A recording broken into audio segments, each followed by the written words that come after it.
É um pesadelo ser famoso hoje em dia. A imprensa segue todos os seus movimentos e registra todas as suas indiscrições.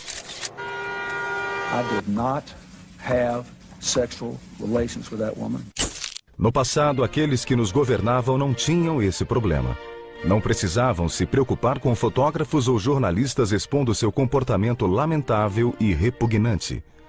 Estavam a salvo das manchetes e colunas de fofocas. Isso até agora. Este programa dá à imprensa moderna a chance de limpar o pó que recobre os podres de algumas figuras históricas bastante famosas. Hoje saberemos mais sobre um rei louco, uma rainha maluca e um dos mais azarados monarcas da história.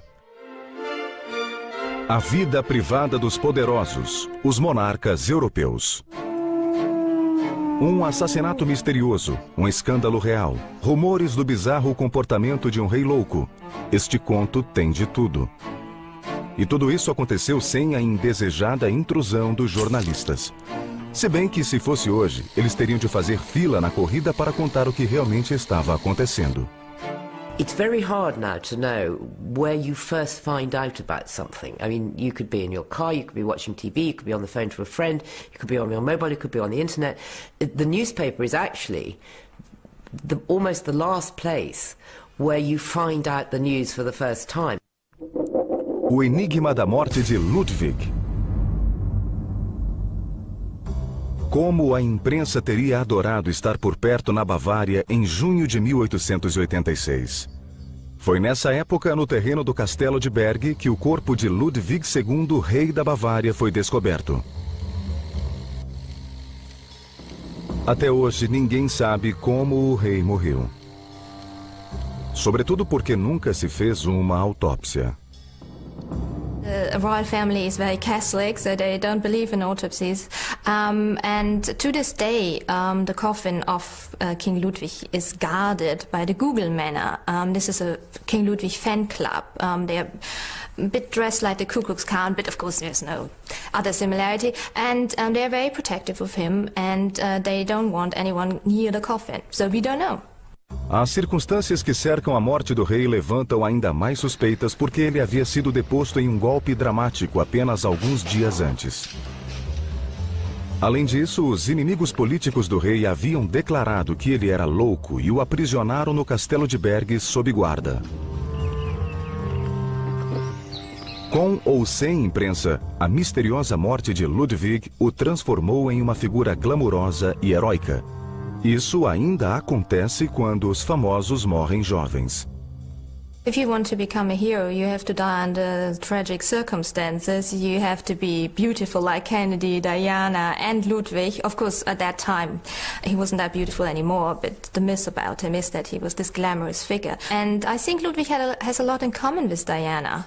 I mean, they both went out at night. They went out incognito. They did charitable things. There are lots of myths about Ludwig II.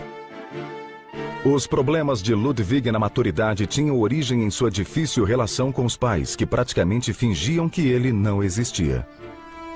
Na verdade, a situação era tão ruim entre Ludwig e a mãe que depois que ele se tornou rei, em março de 1864, passou a se referir a ela como a viúva de meu predecessor. A vida devia ser de fato muito confusa para o pobre Ludwig. Ele havia sido quase que completamente ignorado pelos pais. Mesmo assim, como rei, cercava-se de criados bajuladores que baixavam os olhos em sua presença e se dirigiam a ele como vossa realeza. Durante toda a vida, ele foi proibido de ter contato com qualquer pessoa que não fosse da aristocracia ou da família real. Mais velho, então, Ludwig desenvolveu um sentido de superioridade nada saudável. Era o bastante para virar a cabeça de um jovem. E, de fato, virou. His behavior was quite odd. Okay, he had these enormous outbursts. He was ordering servants around. He was hitting them. He had this brutal side to his character. I mean, that showed very early with his brother, for example. Poor Otto was gagged by him, and when he didn't show enough deference, he bossed him around. And okay, one could have said the man had quite a temper, but it wasn't just that. Ludwig é grande demais para as botas que usa? Surgiram sinais prematuros da fragilidade de seu estado mental. Ludwig sempre se retirava para um mundo de fantasia, de reis antigos, castelos de contos de fadas e cavaleiros heróicos das lendas teutônicas. Tratava-se de um mundo em que ele, Ludwig, reinava sem ser desafiado e sem ser questionado. Ele era, para resumir, o sonho do caricaturista moderno. Ludwig era vítima de uma crença inabalável em sua própria superioridade em relação aos meros mortais. A seus olhos, ele era simplesmente ungido por Deus. Ele também tinha consciência de que era bonito. Na verdade, era vaidoso, extremamente vaidoso. Um barbeiro da corte o atendia todas as manhãs para assegurar que o rei sempre tivesse sua melhor aparência. Dizem que as moças coravam quando ele passava por elas. Além disso, ele cavalgava, nadava e dançava soberbamente. O belo Ludwig, com suas ótimas qualidades sociais, seria o queridinho da mídia de hoje. No entanto, o exterior de Ludwig escondia uma ferida emocional que não podia ser tocada, e que aumentou para seu desespero quando ele percebeu que era homossexual. Então, o tormento e o sentimento de culpa foram acrescentados à sua sempre crescente lista de disfunções de personalidade. You have to remember, Bavaria is a Catholic country, and of course, to this day, people adore the king and don't want to know anything about his homosexuality. That's more or less mentioning it as treason for these Ludwig fans. And homosexuality was, of course, forbidden. So he could have gone to prison for it. There was a sort of gentleman's agreement that one didn't talk about it. And I think nobody would have testified against the king. A moderna sociedade europeia e uma mídia mais tolerante iriam provavelmente aceitar prontamente um rei homossexual, mas Ludwig teria se tornado um alvo muito tentador para a imprensa. I think his homosexuality couldn't have been swept under the carpet because he had affairs with so many people, and of course he wrote all these letters, and they were published in 2001, letters to one of his servants. This servant had to organize boys for him, and these letters are quite crude. I mean, we always have this fairy tale image of Ludwig II being such a delicate person, but in these letters, you know, he's comparing body parts, and it's not very romantic. Nos diários de Ludwig, há diversos registros de seus esforços para subjugar os sentidos, resistir a beijos sensuais e conquistar o mal. Seguidas vezes, ele jurou que nunca iria ceder. Mas, ao longo dos anos, uma sucessão de cavalariços, atores e jovens soldados provaram ser tentações grandes demais. Ainda assim, pelo menos não havia câmeras ou jornais sedentos por escândalos preocupando Ludwig. É claro, todos esses moços atraentes eram descartados sem qualquer pudor quando Ludwig se sentia entediado. Mas a promiscuidade tem seu preço. E no caso de Ludwig, deu-lhe sífilis. O rei tentava negar sua sexualidade e fazer a coisa certa com o sexo oposto, mas suas relações com mulheres foram quase todas desastrosas. A exceção foi sua bela prima Elizabeth. Ele lhe escreveu cartas apaixonadas, mas ela era bem casada com Franz Joseph da Áustria, além de ser 8 anos mais velha que Ludwig. Na verdade, não era uma ameaça real à frágil sexualidade do rei. Apesar dos problemas com as mulheres, em 1876 o rei Ludwig cumpriu seu dever e se tornou noivo da jovem prima Sofia. Vista de fora, certamente parecia uma união perfeita.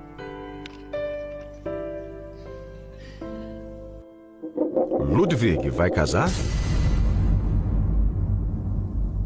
They seem such an ideal couple, two beautiful young people, both Bavarians. Even though that was political, there was a bit of a problem that she wasn't a match from a better royal family. They were on all the teacups already. It's a bit like the royal wedding. she was very popular with the people. And she had this terribly ambitious mother, Ludovica, who had married off one of her daughters to the King of Austria, another one to the King of Naples, and then one to Turner Taxis. So the family was pushing for it. Mas, infelizmente, não haveria casamento de conto de fadas ou final feliz para Sofia. O noivado foi cancelado. O motivo? In a letter to her, he more or less said that the only person he really loved was Richard Wagner, and that he had to fulfill his mission, he had to be alone, he couldn't make her happy. I mean, it was, in a way, I think it's very honest of him. I mean, he knew about his tendencies, and why should he make this poor woman unhappy? So I think that was quite a good move. Farsa. Casamento é cancelado.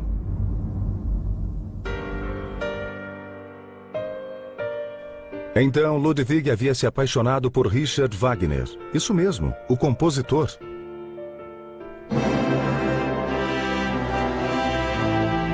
O músico cujo trabalho provocava a máxima adulação ou o ódio puro, fenômeno que se repete até hoje. Na realidade, Ludwig se tornou o maior patrono de Wagner. Um excelente arranjo para o compositor que seguia alimentando o relacionamento por tudo o que o rei lhe proporcionava. E era bastante. No fim das contas, quase 1 milhão de guldens.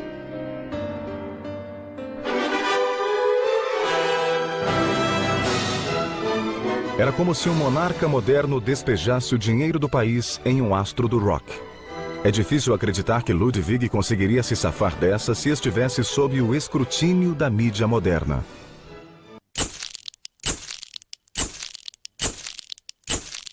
Those very public excesses, like the Romans, like the Borgias, like in the past, the sort of very manifest and out there kind of corruptions. Yes, I think the media absolutely could have checked, whether it's through ridicule or whether it's through full frontal attack.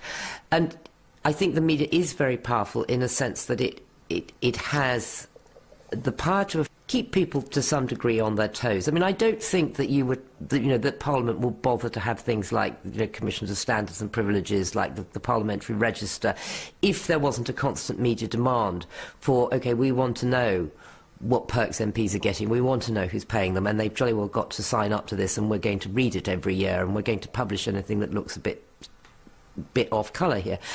That is really important.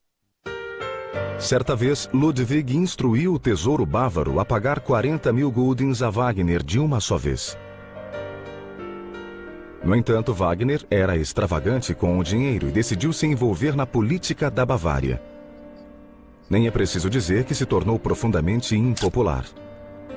A certa altura, teve inclusive de fugir para a Suíça a fim de escapar da hostilidade da sociedade bávara.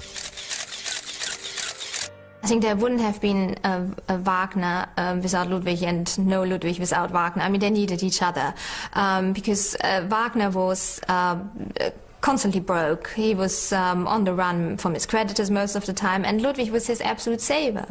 But on the other hand, I think Wagner was very important for Ludwig as well, because at the end of the 19th century, monarchs didn't have that much power anymore. The state becomes more and more powerful. So the idea that he should create himself as a cultural king and build this legacy together with Wagner was a solution. Durante suas frequentes depressões, o rei sempre dizia a Wagner que queria abdicar do trono. Sabia que não era popular, mas simplesmente não entendia por que as pessoas não gostavam de um rei cuja ligação com a realidade se tornava mais frágil a cada dia. O pobre Ludwig não conseguia estar à altura do que se exigia dele como monarca constitucional. Odiava as questões militares, muito embora gostasse dos uniformes. E também odiava as ocasiões formais, sempre chorava, reclamando de indisposições fictícias. O rei adoece. Logo, Ludwig passou a recusar qualquer envolvimento nas questões de Estado. Os papéis se amontoavam em sua mesa e as autoridades de governo não conseguiam hora para vê-lo. Na verdade, o rei estava se escondendo. Em 1886, o comportamento de Ludwig superara a mera excentricidade e os governantes da Bavária simplesmente não aguentavam mais. Ficavam, por exemplo, indignados com a propensão de Ludwig para construir castelos esplêndidos. The king was obsessed with building castles.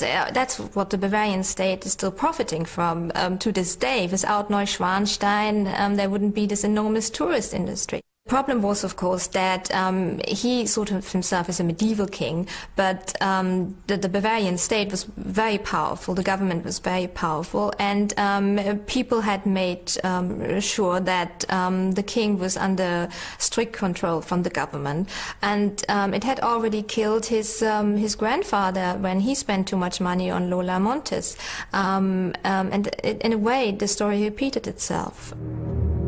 Então, uma distinta comissão de médicos foi apontada para decidir se Ludwig era são o bastante para continuar como rei.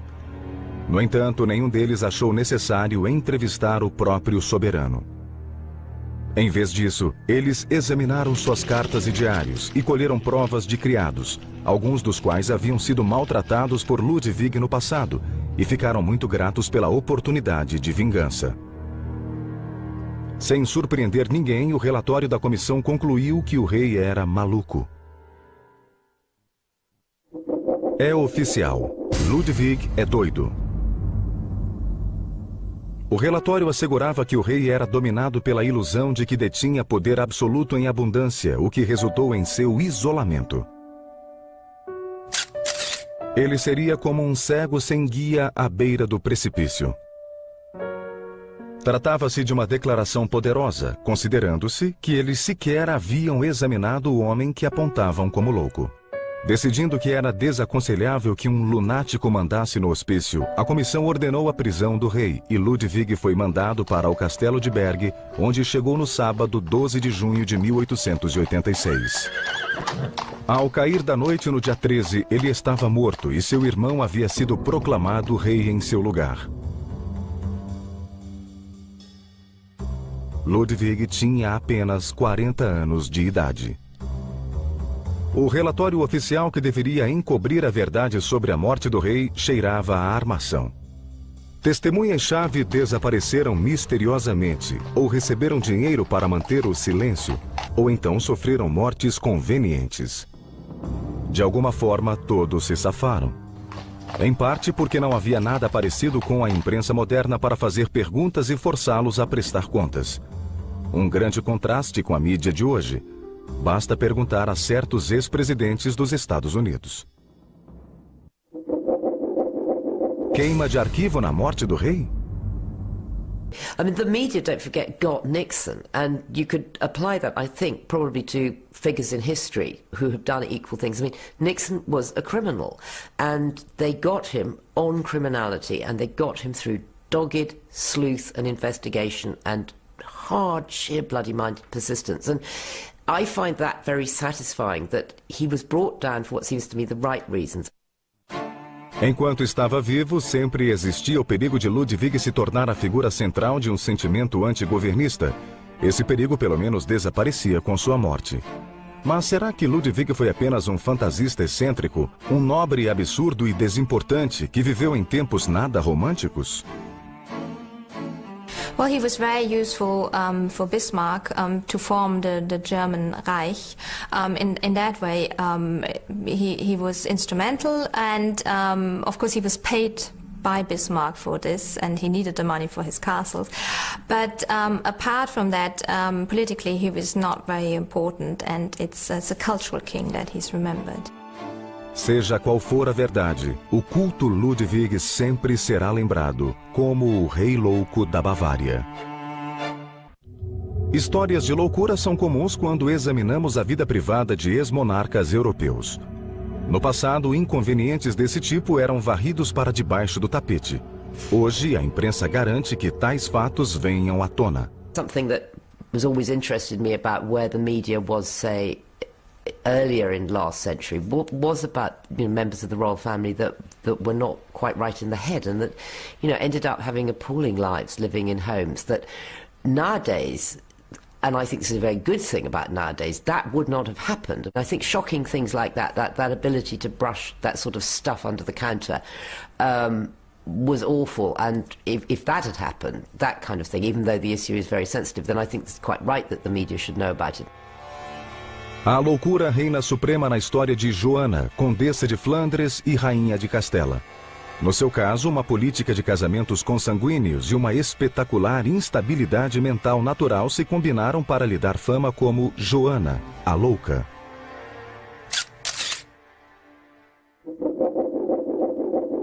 Princesa Doida. Os pais de Joana, os poderosos rei Fernando e rainha Isabela, eram apenas primos de segundo grau. Mas as casas de Aragão e Castela já haviam se casado entre si diversas vezes. Joana nasceu em 1479. Joanna was very close with her father, but much less so with her mother, who basically was largely responsible for her very strict upbringing.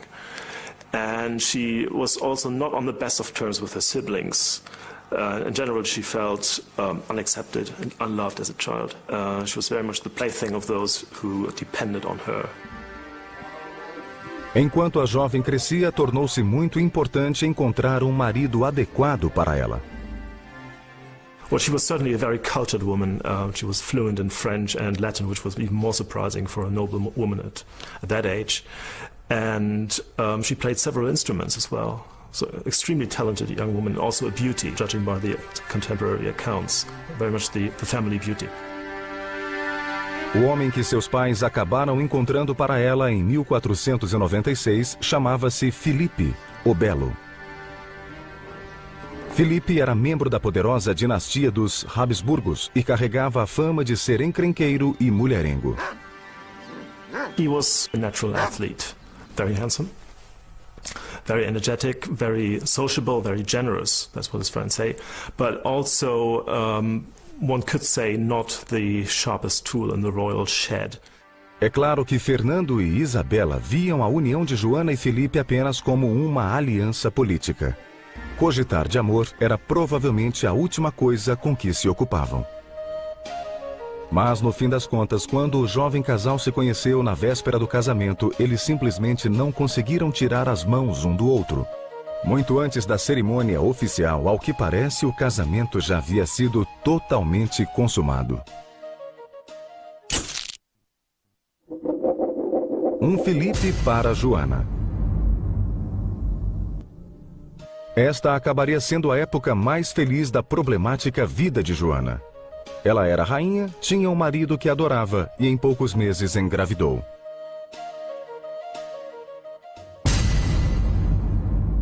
Mas então as coisas começaram a dar errado. Filipe passou a fazer jus à reputação que carregava e boatos de suas indiscrições começaram a circular. Boatos que seriam excelente material para os caricaturistas de hoje. Havia muitas mulheres na corte que estavam ansiosas para ir para a cama com o jovem e belo rei. E Filipe não via motivo para desapontá-las simplesmente por ser casado. Não foi surpresa que Joana tivesse ficado furiosa quando descobriu, explodindo em terríveis crises de ciúme. No início, Filipe deve ter considerado excitante as demonstrações de paixão da rainha.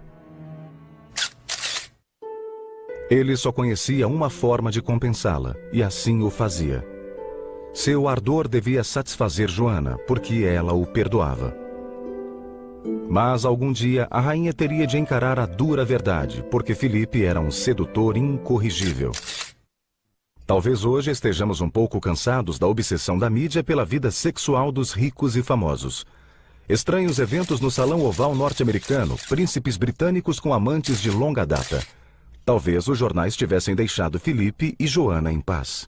And actually, I think that, honestly, with Prince Charles and Camilla, had we not had that wacko tape, I think people wouldn't really have done that much speculation about them as well. I think they'd have just been left as this rather sort of odd couple who kind of got on with each other. Ou talvez a imprensa simplesmente não fosse capaz de resistir. Filipe ataca novamente. Enquanto o rei se aventurava com suas amantes, o casal real começou a discutir continuamente. Logo, Filipe se encheu de tudo e passou a dormir sozinho. Às vezes podia-se ouvir Joana aos prantos, gritando e batendo na parede de seu quarto. Em algumas ocasiões, ela chegou a desmaiar. As notícias do comportamento da filha acabaram chegando aos ouvidos de Fernando e Isabela, que começaram a suspeitar que Joana era mentalmente instável demais para um dia herdar o trono espanhol. Infelizmente, foi exatamente isso o que aconteceu. In 1498, Joanna's older sister Isabella had died, and within 2 years, less than 2 years, in the year 1500, her son Miguel died as well. So there were no male heirs left to succeed to the throne. Na era moderna, Joana e Felipe nunca teriam sobrevivido ao escrutínio da mídia. Certamente fariam parte do grupo dos que foram derrubados por escândalos sexuais. Ou será que os tempos estão mudando?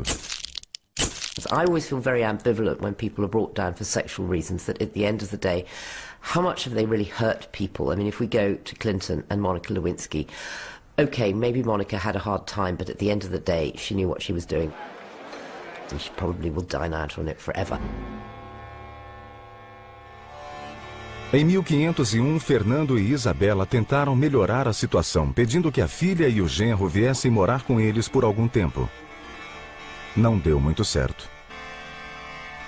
Fernando ficou feliz por ver a filha de volta ao seio da família, mas Isabela, uma mulher altamente devota com grandes expectativas para os filhos, tratava Joana com desprezo e frieza. Quando a pobre coitada precisava de compaixão, de um pouco de carinho, tudo o que recebia era o desdém da mãe. O cenário não ajudou muito seu frágil estado mental.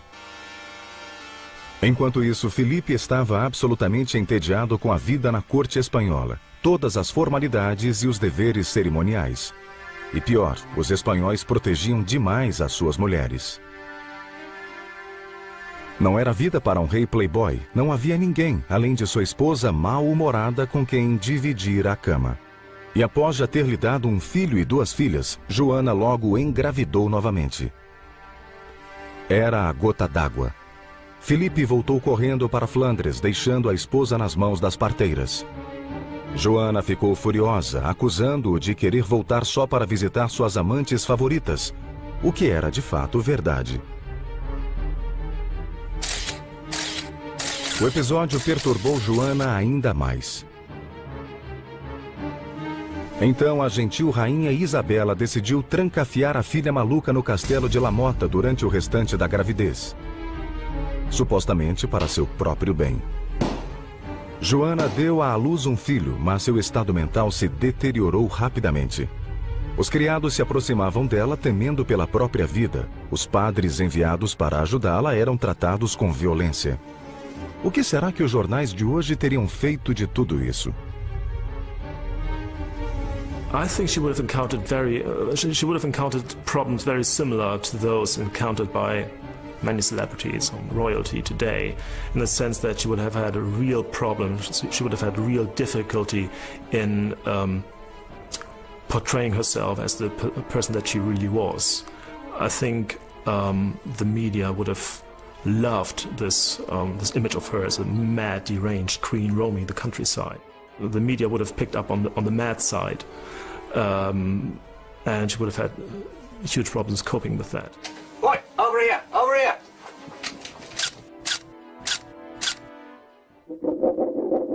A louca Joana fica ainda mais maluca.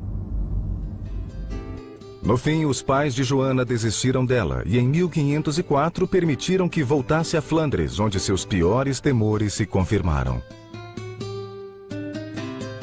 Felipe já tinha novas amantes, e muitas. Na verdade, a corte era inundada de boatos, praticamente todos os dias, sobre as novas mulheres na vida de Felipe. E na cama dele. Como é que ele consegue? Então não era surpresa que as brigas entre Felipe e Joana tivessem recomeçado. De alguma forma, Joana sempre acabava perdoando-o, apesar de seu lado mulherengo. I wouldn't even say a love-hate relationship.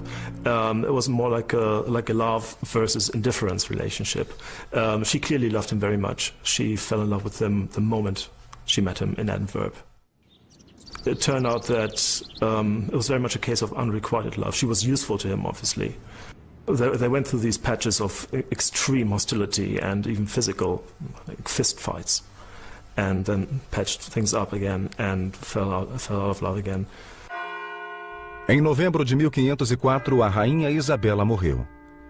E Joana se tornou a soberana dos reinos espanhóis, muito embora todos concordassem que ela não era capaz de governar.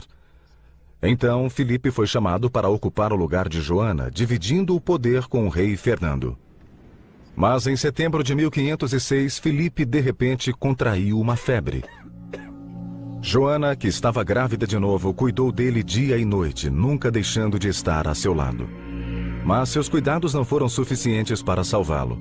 Seu estado piorou rapidamente e em 25 de setembro ele morreu com apenas 28 anos. A morte de Filipe conduziu Joana à insanidade completa. Ela foi tomada pela dor e no começo não conseguia se distanciar do cadáver de Filipe. A rainha louca o visitava todas as noites e se jogava aos prantos sobre o corpo.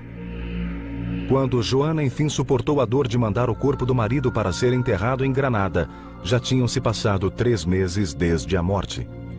Quem sabe o que a pobre mulher enlouquecida imaginava ver quando olhava para o rosto de Filipe? Quem sabe o que ela sentia ao tocar o conteúdo do caixão? Joana não era capaz de ficar longe de Catarina, a filha que ela deu à luz após a morte de Filipe. Mas não se tratava de um laço maternal natural. Acontecia porque Joana acreditava que Filipe se comunicava com ela pelo balbuciar do bebê. Gugu Dadá ou Rainha Gagá? No fim, Fernando decidiu que já era o bastante e ordenou que sua filha fosse detida no castelo de Tordesilhas. What we do know for sure is that there was this myth of her being mad, and that was a very convenient myth to be used by those whose own power depended on her being in prison. So she was emotional, yes, and she was maybe even hysterical, but whether she was clinically mad for a long, extended period of time is very, very uncertain. Em um cruel capítulo final de sua vida, o pesadelo solitário de Joana no castelo ainda se estendeu por mais 46 anos. Ela existia mais do que vivia, em um universo muito particular de profunda melancolia, completamente apartada do mundo exterior, distante do público e fora de si. Her son, who kept her in prison for over 30 years, was in correspondence with her guard, the guy who looked after her in jail. And if you look at their correspondence, there's not much in it that suggests that she was mad. I mean, being imprisoned in a windowless room for over 4 decades would be enough to make any of us, shall we say, a bit upset. Se o destino de Joana era sobreviver a anos de dor e loucura, ela deve certamente ter acreditado que um dia voltaria para os braços do belo marido que, apesar de tudo, ela amara tão profundamente. Em 12 de abril de 1555, sua longa espera acabou. Se a imprensa de tabloides estivesse por perto na Espanha do século XVII, teria de lidar com um príncipe que era uma catástrofe genética. Carlos II foi o último dos reis Habsburgos espanhóis e ficou conhecido como El Hechizado, ou o Amaldiçoado. A crença popular era a de que apenas um feitiço poderia ter lançado tamanha infelicidade física sobre Carlos. Visual de mágica trágica. Mas não foi a magia negra e sim anos de casamentos consanguíneos a razão para Carlos não ter a beleza de um astro de cinema. Just like that, yeah. Yes. Yeah, I like that. Como os caricaturistas de hoje, por exemplo, o retratariam? We know for a fact that he was physically disabled, mentally retarded. He had a huge tongue, which made it very difficult for him to speak. So somebody who from day one never really had a chance to develop physically or psychologically into a balanced human being. A imprensa não saberia o que fazer de um homem que simplesmente nasceu todo desfigurado. Either the royal family would make it very easy on themselves and they would have hidden him from the media completely. Or the media, in a very ironic sense, would have been very lenient in the sense that despite all the vicious attacks that one can sometimes read in the media today or hear about in the media today, they would have stopped short of picking on a severely disabled and retarded person. O pai de Carlos, o rei Felipe IV, já tinha 44 anos quando se casou com Mariana de Áustria, em 1649. Com apenas 15 anos, a rainha estava em uma boa idade para dar à luz naquela época. Ela era também sobrinha de Felipe. Naturalmente, ele não deixou que isso o detivesse e o casal teve 5 filhos. Mas o único que sobreviveu à infância foi Carlos, que nasceu em novembro de 1661, para a grande alegria do povo espanhol. Um bebê real. Que felicidade! Infelizmente, o velho rei viveu por apenas mais 4 anos, e quando ele morreu, Mariana foi nomeada regente até que o fraco e doente Carlos chegasse aos 14 anos e pudesse assumir o império. A imprensa de hoje, que gosta tanto de acompanhar o crescimento de pessoas poderosas, viveria certamente um frenesi. It's quite obvious that her husband did not really trust her to run this huge and complex empire that Spain was developing into at the time. She was certainly a formidable woman, but also politically very inexperienced. Nos termos do testamento de Filipe, Mariana deveria dividir o poder com uma junta de governo composta de nobres e representantes da igreja. Mas ela achou que isso não daria certo. Então promoveu o amigo Nithard, um jesuíta austríaco que também era seu confessor, à posição de inquisidor-geral. Na realidade, ele se tornou o primeiro-ministro dela. He was a friend and a confidant. They had known each other for many years, and he moved to the Spanish court with her from Vienna. So he was by her side from day one, which made him very valuable to her. Os jornais de hoje não dariam sossego a ela. Será que uma imprensa livre e poderosa teria feito a diferença?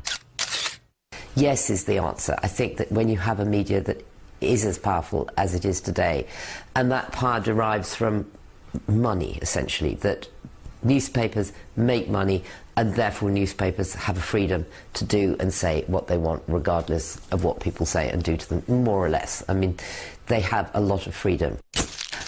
Without a doubt, I mean, the media has been able to affect huge changes to what has happened, and it's made people, it's broken people. Mas não havia imprensa para mudar as coisas e os nobres espanhóis ficaram muito insatisfeitos. O arrogante Nithard não era um sujeito popular. Tratava-se certamente de um clérigo hábil, mas por ser estrangeiro e inexperiente na política, ele não tinha as qualidades que a nobreza procurava. Os inimigos de Nithard também sugeriam que havia algo mais em sua relação com Mariana. Todos esses fatores o tornavam muito vulnerável a tramas políticas. E, de fato, não demorou para que os interessados começassem a tramar contra ele. A caça de Nithard. As tramas se concentravam em torno de Dom João José, João de Áustria, que como filho ilegítimo do rei Filipe era meio-irmão de Carlos. Don Juan was the illegitimate child of Philip IV and the actress Maria Calderón. And he was lucky enough to be recognized as an illegitimate child by his father. Otherwise, things would have been much more difficult for him. So his father lavished offices on him and he had a regular income. But at the same time, he was excluded from his father's will. So politically, he was basically an outcast, I would say. And throughout his life, he was always very aware of his second-class status at court. He was never fully accepted into the royal family. That made him a very ambitious and potentially very dangerous man. 1668 and 1669, he started a vicious propaganda campaign against Neidhart from Aragon, where he was staying at the time. But really, problems started much earlier. He never really got on with Neidhart, and he never trusted him. So the stage was set for a disaster from day one. And then in early 1669, he made his move against Neidhart with a couple of hundred mercenaries.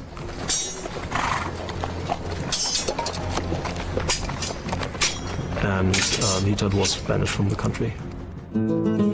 Então Neidhart se foi. Just want one shot. Just one shot. Foi um choque para Mariana, que deveria ter percebido que levar gente impopular a posições de poder não era uma boa ideia. Mas Mariana simplesmente não tinha aprendido a lição. Em vez disso, escolheu um novo queridinho. Fernando Valenzuela, o belo filho de um obscuro oficial do exército a quem ela confiou diversas tarefas. Os caricaturistas teriam o adorado. Novo queridinho, velha história. Valenzuela era, na verdade, casado com uma das damas de honra da rainha, mas isso não o impediu de ter relações íntimas com Mariana. Então, assim como acontecera anteriormente, o amante da rainha era também seu primeiro-ministro. Mais uma vez, os nobres indignados tramaram e, mais uma vez, em 1675, Dom João foi chamado para marchar até Madrid. A ameaça foi o bastante para fazer Mariana pensar melhor. Ela prometeu se livrar de Valenzuela e, por fim, a poeira baixou. Enquanto isso, Carlos já tinha idade para ascender ao trono e governar por direito. Mas ele era uma criatura frágil e doente, e quando sua mãe lhe apresentou um documento para assinar, que estendia os poderes dela como regente por mais 2 anos, Carlos concordou, mas apenas após uma amarga discussão que o fez chorar. Bate-boca real. Em 1677, no entanto, a situação havia mudado novamente. Mariana conseguiu se superar e recolocou Valenzuela no poder. Então, seus inimigos, uma vez mais, chamaram o onipresente Dom João e, desta vez, para Mariana não houve escapatória. Charge! But this time, Don Juan came with a much stronger army, about 15,000 men. Down with Mariana! And Mariana was banished to Toledo. Valenzuela was less lucky. He was sent to the Philippines, where he served a prison sentence for about 10 years. And then he was allowed to leave the Philippines and move to Mexico. Dom João finalmente tomou o poder. Mas será que ele aceitaria dividi-lo com o verdadeiro rei, seu pobre e doente meio-irmão?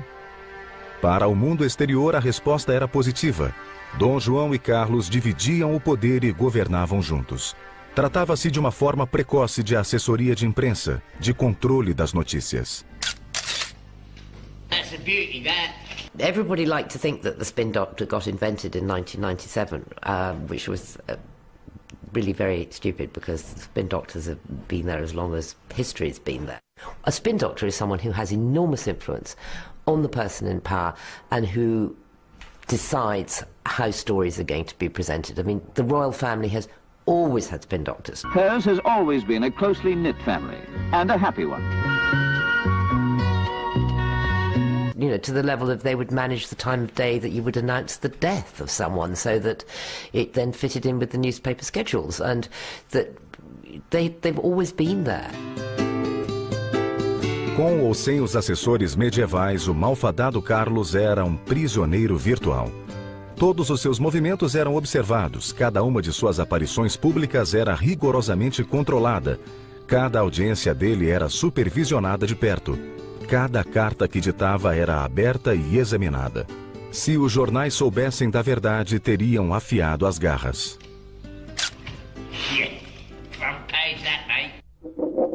Príncipe Marionete.